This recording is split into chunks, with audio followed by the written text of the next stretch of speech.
Donald Trump has been trying to cover up his ties to Jeffrey Epstein for decades. Not just now, and not just through Pam Bandy. This goes back to his first campaign, his presidency, and even before politics. That long-running cover-up is exactly why Epstein's victims are now speaking out and dropping a bombshell on Trump. Now, one of the clearest indicators that Donald Trump has been working tirelessly to cover up his relationship with Jeffrey Epstein can be seen in his coordinated work with Fox that we saw Robert Garcia detail right here. Multimedia marketplace. Well, what piqued my interest is what's happening every day. I mean, Donald Trump is clearly hiding something. Pam Bondi is hiding something. Folks in the White House know that right now the attention of the country is on this issue. And it's there because Donald Trump put it there. He campaigned on releasing the Epstein files. Everyone in his universe, including his family and kids, have been obsessed with releasing the Epstein files. And now all of a sudden we're gaining more and more information every single day that they are now hiding and trying to essentially not have the truth come out to the American public. That should concern every American. We're also now learning, of course, that during the campaign, Fox News edited a clip to essentially go along with the kind of Fox talking point and Trump talking point about releasing the files. It was edited. The actual full answer was actually only released later on. And the Trump campaign actually promoted that edited version on their own social media and their platforms. And the hypocrisy here is that during that same campaign, Trump, of course, complained and now settled for a significant sum, close to $16 million with CBS because of what he called a doctored interview with Kamala Harris. And so this continues to get more hypocritical. The questions become, I think, and grow every single day. And we need to keep the pressure on to ensure that all these files are released. Chris, Donald Trump is in the Epstein files. We know that. There's video in those files. There's tons of documents, and it's time for the whole truth to come out. This is the tweet from the Trump War Room back on June 3rd, 2024. There are really only two possibilities with Trump's Epstein cover-up. Either he knows just how damaging the truth would be, especially if it ties back to his presidency, or he and his team overpromised and underdelivered. Maybe both. What's clear is that Trump exploited the scandal, the conspiracies, and the victims, using Fox News to clean up his image while claiming he'd release everything. But as Jamie Raskin points out, there's something even deeper going on. This clip is right here. Talking about child sex abuse scandals, not just the Jeffrey Epstein one, but the kind that we've seen at Michigan State, at Ohio State, in the Boy Scouts, in all these churches. All of these things are taking place now, and they're making it much easier for the predators to get away with it. And so, you know, some people would say, well, I'm very upset because I love Donald Trump. Why is he doing this? It's out of character. Others would say, hey, he's an adjudicated sexual predator himself out of New York. What else would you expect to happen? But regardless, their policies are hurting our people, and we've got to turn it around. And let's start by having some truth and clearing the air over this whole Epstein affair as quickly as possible.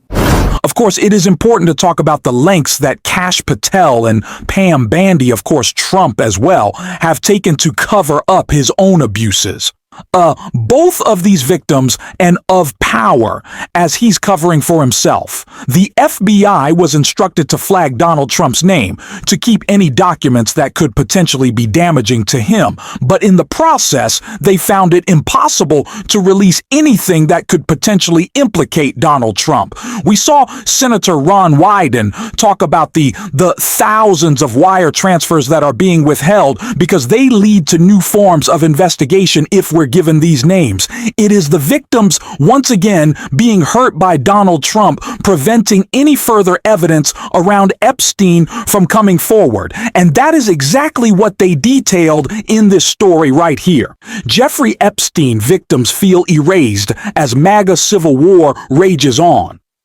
The Trump administration's mishandling of the Jeffrey Epstein files is erasing the work done by his victims to seek justice. According to 4 women who spoke to NBC News, Daniela Banksy, who was abused by Epstein 20 years ago, told NBC, "You never really heal. And with what's happening now, it feels like we're being erased. All the brave women who came forward, all the work we did to tell the world what happened to us, it's all being erased." A civil war has been raging within Trump's cabinet and in the MAGA base over the administration's handling of the Epstein files, with top Democrats demanding explanations from Attorney General Pam Bondi and influencers like Joe Rogan taking aim at Tash Patel for failing to deliver on his promise to reveal the contents of the files. 4 of Epstein's victims who spoke to NBC explained that they feel their pain is being overlooked in all of the current chaos, and that the Trump administration should be seeking to expose powerful men like Epstein rather than preventing further prosecutions. Binky told NBC that her heart sank when Bondi released a memo stating there was no evidence of Epstein's much-rumored client list and that the Department of Justice would not prosecute anyone else in the case. "I felt a wave of sadness all those years of trying to gain justice just negated." Banksy said it was just 2 pages saying they were done investigating with no details about what happened to all of us. It's like we never existed. Another one of Epstein's victims, Teresa Helm, told NBC, "When a person's abusers are repeatedly flashed in view at any given moment, and especially when promises of justice and promises of structures of power finally be held to account too, then essentially have the door shut in your face and no longer open for business, then what?" Alicia Arden, another reported Epstein victim, told NBC that while she supports Trump, she believes there's a cover-up. "Bandy doesn't want something to come out, and I don't understand why. Maybe the list is more horrifying than we think," she said. A 4th victim who spoke to NBC on the condition of anonymity as she fears retribution from the Trump administration said, "I am not surprised Trump is saying we should stop talking about Epstein. These people are trying to protect themselves." What's often overlooked in Trump's Epstein cover-up is who else he's protecting. People like Pam Bondi and Kash Patel once promised to go after child abusers, but now they're defending them because they know it all leads back to Trump. They're not just shielding it, they're protecting everyone involved, fearing that if one of them talks, the whole thing unravels. That's why they're trying to shut the case down entirely. It's hypocritical, it's dangerous, and it's disgusting. Thankfully, people like Jamie Raskin are demanding the files be released, and we need more of that. This clip is right here. DOJ had prepared a 60-count federal indictment against Epstein for running this child sex ring with human trafficking charges and prostitution and conspiracy and so on.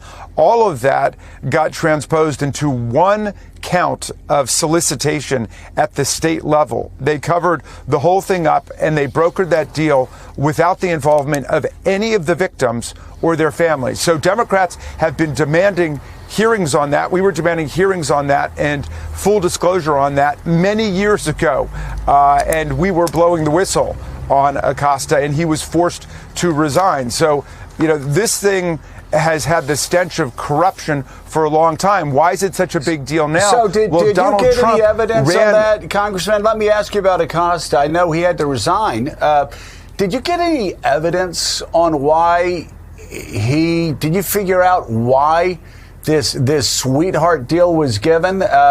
Any evidence on sex tapes then, or client lists, or any of the other things that 20 years later we're all asking for? Because it seems to me that was the original sin, so to speak, that sweetheart deal.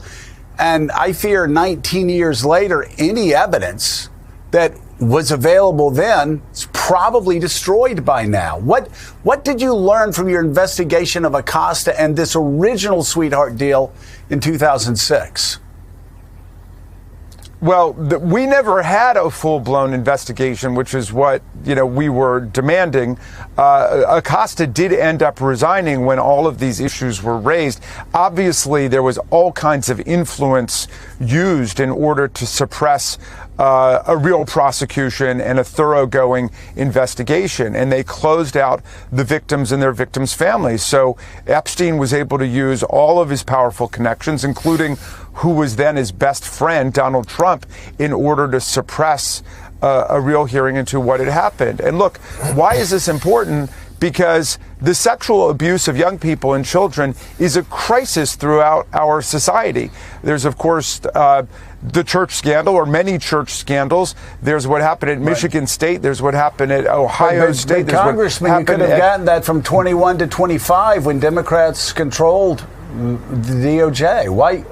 It was a crisis then. It's a crisis now. Why didn't Democrats call for it from 21 to 25? So, you'd have to go back and look specifically at particular prosecutorial decisions and what was taking place in terms of the other cases. So I don't know. We could try to reconstruct that record. But the point is that Donald Trump is the one who has led the crusade to say that that Epstein, who was his very close friend, and there's all kinds of pictures of them and so on, that Epstein was at the center of this broad conspiracy. He's now in a position to do exactly what he demanded, which was to release all of the files. And so why is that not happening? That's the question. I can't answer for Merrick Garland or any of, anybody else in the Department of Justice. But I will tell you that I believe there is a bipartisan consensus in the Judiciary Committee now that all of these records need to be released, and it's within their power to do it. That's what they were demanding. All they have to do is release the files, and not some of them, not the ones that Pam Bondi deems credible. They all should be released. And by the way, they're also talking about subpoenaing Maxwell to come testify. That's great. She obviously, though, is looking for a presidential pardon and clemency, so she should not be viewed as the oracle for everything that happened. We should take her testimony with a grain of salt, but it's fine if they want to bring her forward, and that can be part of it, but we want the files themselves.